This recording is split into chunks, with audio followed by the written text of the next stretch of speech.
খুবই সহজ উপায়ে ভীষণ মজাদার, খুব অল্প সময়ের মধ্যে তৈরি করা যায় এমন একটি সকাল বিকালের নাস্তা রেসিপি শেয়ার করছি। এইটা আপনারা বাচ্চাদের টিফিন বক্সেও দিতে পারেন। মাত্র হাফ কাপ ময়দা ও একটি ডিম দিয়ে যে এত সুন্দর ডিম পরোটা নাস্তা তৈরি করা যায়, আপনারা না দেখলে বা না খেলে বুঝতেই পারবেন না। আসসালামু আলাইকুম গাইস, স্বপ্না কিচেনে সবাইকে স্বাগত। আজকের এই মজার নাস্তাটা বাড়িতে একবার হলেও ট্রাই করবেন, আশা করছি খেতে কিন্তু খুবই ভালো লাগবে। চলুন তাহলে রেসিপিটা শুরু করা যাক। ফার্স্টে একটি মিক্সিং বয়েলের মধ্যে 2 কাপ ময়দা নিলাম। আপনারা চাইলে এই মজার নাস্তাটি আটা দিয়েও বানাতে পারেন, আমি এখানে ময়দা দিয়েই বানিয়ে দেখাবো। ময়দার মধ্যে আমি লবণ দিলাম, 1 টেবিল চামচ লবণ দিলাম, 1 টেবিল চামচ চিনি দিলাম। এবারে ময়দার মধ্যে সাদা তেল দিয়ে দেব। আপনারা চাইলে ঘিও দিতে পারেন, ঘি বা সাদা তেল যে কোনো একটা দিলেই হবে। দিয়ে দেখুন ময়ানটা আমি খুব ভালোভাবে হাত দিয়ে মাখিয়ে নিচ্ছি। দেখুন খুব ভালোভাবে মাখিয়ে নিয়েছি, হাত দিয়ে এরকম দলা পেকে গেছে, মানে খুব ভালোভাবে ময়দাটা আমার মাখানো হয়ে গেছে। এখানে ময়ানটা যত ভালো হবে নাস্তাটা ঠিক ততই খাস্তা হবে। অল্প একটু জল দিলাম, দিয়ে দেখুন ময়দার একটা ডো বানিয়ে নিয়েছি। নর্মাল রুটি বানানোর জন্য যেরকম ডো তৈরি করে নিই, ঠিক তার থেকে একটু সফট আর নরম ডো বানিয়ে নিয়েছি।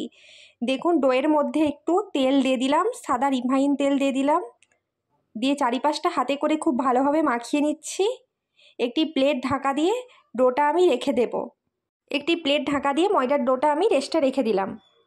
এদিকে একটি আমি প্লেটের মধ্যে সরু সরু করে পেঁয়াজ কোচানো নিয়েছি। পেঁয়াজটা কিন্তু সরু সরু করে কুচিয়ে নেবেন। ধনিয়া পাতা কোচানো আর কাঁচা লঙ্কা কোচানো নিয়েছি। এবার একটি মিক্সিং বয়েল নিলাম, স্টিল মিক্সিং বয়েল নিয়েছি। এর মধ্যে আমি 2টো ডিম ফাটিয়ে দিলাম। দেখুন মিক্সিং বয়েলের মধ্যে আমি 2টো ডিম ফাটিয়ে নিয়েছি। এর মধ্যে পেঁয়াজ কোচানো দিয়ে দিলাম, ধনিয়া পাতা কোচানো আর কাঁচা লঙ্কা কোচানো দিয়ে দিলাম। মশলার মধ্যে কী কী দিচ্ছি দেখুন, বেশি কিছু মশলা আমি দেব না। মশলার মধ্যে পরিমাণ মতন লবণ দিলাম, 1/2 টেবিল চামচ হলুদ গুঁড়ো, 1/2 টেবিল চামচ লঙ্কা গুঁড়ো, ভাজা জিরে আর ধনিয়ার গুঁড়ো দিলাম। দিয়ে দেখুন একটি চামচ দিয়ে সব কিছু আমি একসাথে খুব ভালোভাবে মাখিয়ে নিচ্ছি। ডিম, পেঁয়াজ, ধনিয়া পাতা, মশলা একসাথে কিন্তু খুব ভালোভাবে মাখিয়ে নেবেন, যাতে সব কিছু একসাথে ভালোভাবে মেশে। দেখুন খুব ভালোভাবে আমি চামচ দিয়ে মাখিয়ে নিয়েছি। কিছুটা সময় নিয়ে কিন্তু ডিমটা কিন্তু ভালোভাবে ফাটিয়ে নেবেন, এতে কিন্তু ডিমের মধ্যে কোনো লাম্পস থাকবে না। দেখুন আমার খুব ভালোভাবে মাখানো হয়ে গেছে। এদিকে একটি গরম তাওয়ার মধ্যে তেল গরম করতে দিলাম। তেলের মধ্যে আমি ডিমটা দিয়ে দিলাম, চারিপাশটা ঠিক খুন্তি দিয়ে সমান করে নিলাম। গ্যাসের ওভেনটা মিডিয়াম টু লো আঁচে রাখবেন। ঠিক 2 থেকে 2.5 মিনিট পর খুন্তি দিয়ে ডিমটা আমি নাড়িয়ে নিলাম। ডিমগুলো আমি ঠিক এইভাবে শ্যালো ফ্রাই করে নেব। আপনারা দেখেই বুঝতে পাচ্ছেন গ্যাসের আঁচটা কিন্তু মিডিয়াম টু লো আঁচে রেখে ডিমগুলো শ্যালো ফ্রাই করে নিতে হবে। দেখুন ডিমগুলো আমি খুব ভালোভাবে শ্যালো ফ্রাই করে নিয়েছি। এবারে একটি প্লেটের মধ্যে তুলে নিলাম। এদিকে মিক্সিং বয়েলের মধ্যে যে ময়দাটা মেখে রেখেছিলাম, দেখুন ময়দার ডোটা কতটা সফট আর নরম হয়েছে। আরও কিছুটা সময় নিয়ে ময়দার ডোটাকে আমি দলা পাকিয়ে নিচ্ছি। দেখুন তারপর একটি লেচি কেটে নিলাম, লেচিটা একটু বড় করেই কাটবেন। দেখুন ঠিক এরকম এক সাইজের একটা লেচি কেটে নিলাম, সাইজটা আপনাদেরকে দেখিয়ে দিলাম। লেচির সাইজটা কিন্তু বড়ই রাখবেন। দেখুন ময়দার ডোটাকে আমি নাড়িয়ে ঠিক এরকমভাবে হাতের সাহায্যে একটা ছোট হাঁড়ির মতন বানিয়ে নেব। দেখুন ময়দার ডোটাকে আমি একটা ছোট্ট হাঁড়ির মতন বানিয়ে নিয়েছি। আপনারা ঠিক এভাবে করবেন। আপনারা এটা বেলেও নিতে পারেন। এর মধ্যে যে ডিমের ভুজিয়াটা বানিয়ে রেখেছিলাম, এই হাঁড়ির মধ্যে আমি ডিমের ভুজিয়াটা দিয়ে দিলাম। চারিদিকটা ঠিক এইভাবে ফোল্ড করে নিচ্ছি। দেখুন চারিদিকটা কিন্তু খুব ভালোভাবে ফোল্ড করবেন, যাতে না কোনো ফাঁকা রয়ে যায়। আপনারা দেখুন আমি কিন্তু খুব ভালোভাবে ফোল্ড করে নিয়েছি, কোনো কিন্তু ফাঁক রয়ে যায়নি। দেখুন দিয়ে হাতে করে চারিদিকটা আমি আবার সমান করে নিচ্ছি। দেখুন হাতের সাহায্যে এইভাবে আমি সমান করে নিয়েছি।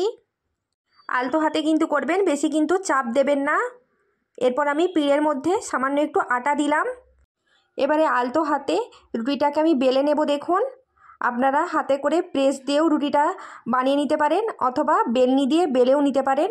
আমি এখানে বেলে নিচ্ছি। আলতো হাতে কিন্তু বেলবেন, বেশি কিন্তু চাপ দেবেন না, আর রুটিটা বেশি পাতলা করবেন না। দেখুন রুটিটা ঠিক এরকম মিডিয়াম মোটা হবে, বেশি কিন্তু পাতলা হবে না, মিডিয়াম মোটা হবে। দেখুন রুটিটা আমি বানিয়ে নিয়েছি। এরপর তাওয়াটা আমি গরম করতে দিয়েছিলাম, গরম তাওয়ার মধ্যে রুটিটা দিয়ে দিলাম। দেখুন এখন কিন্তু আমি কোনো তেল দিলাম না। গ্যাসের আঁচটা মিডিয়াম টু লো আঁচে রাখবেন। 2 থেকে 2.5 মিনিট পর ডিম পরোটাটা উল্টে নেব। আবার 2 থেকে 2.5 মিনিট পর উল্টানোর পর আমি তেল দিয়ে দিলাম। সামান্য অল্প একটু তেল দিয়ে ডিম পরোটাটাকে আমি ভেজে নেব। একদিকটা হয়ে গেছে, আর একদিকটা আমি উল্টে নেব। দেখুন ডিম পরোটাটা কত সুন্দর ফুলেছে। দেখুন ডিম পরোটাটা আমি ভেজে নিয়েছি। ডিম পরোটা একটি প্লেটের মধ্যে তুলে নিলাম। তারপর দেখুন একটি চাকু দিয়ে ডিম পরোটাটা আমি কেটে নিচ্ছি। ডিম পরোটার নাস্তাটা মাশাআল্লাহ কত সুন্দর দেখতে হয়েছে, আর খেতেও কিন্তু দুর্দান্ত। সকাল এবং বিকালের টিফিনের জন্য পারফেক্ট। দেখুন ডিম পরোটাটা আমি কেটে নিয়েছি। আমি এরকম শেপের কেটেছি, আপনারা যে কোনো আকৃতির শেপে কাটতে পারেন। দেখুন ভেতরটা পুরো ডিমে ভরপুর, খেতে কিন্তু দুর্দান্ত। রেসিপিটি আপনাদের কেমন লাগলো অবশ্যই কমেন্টে জানাবেন, আর রেসিপিটি ভালো লাগলে অবশ্যই লাইক, কমেন্ট, শেয়ার, সাবস্ক্রাইব করে দেবেন। আল্লাহ হাফেজ।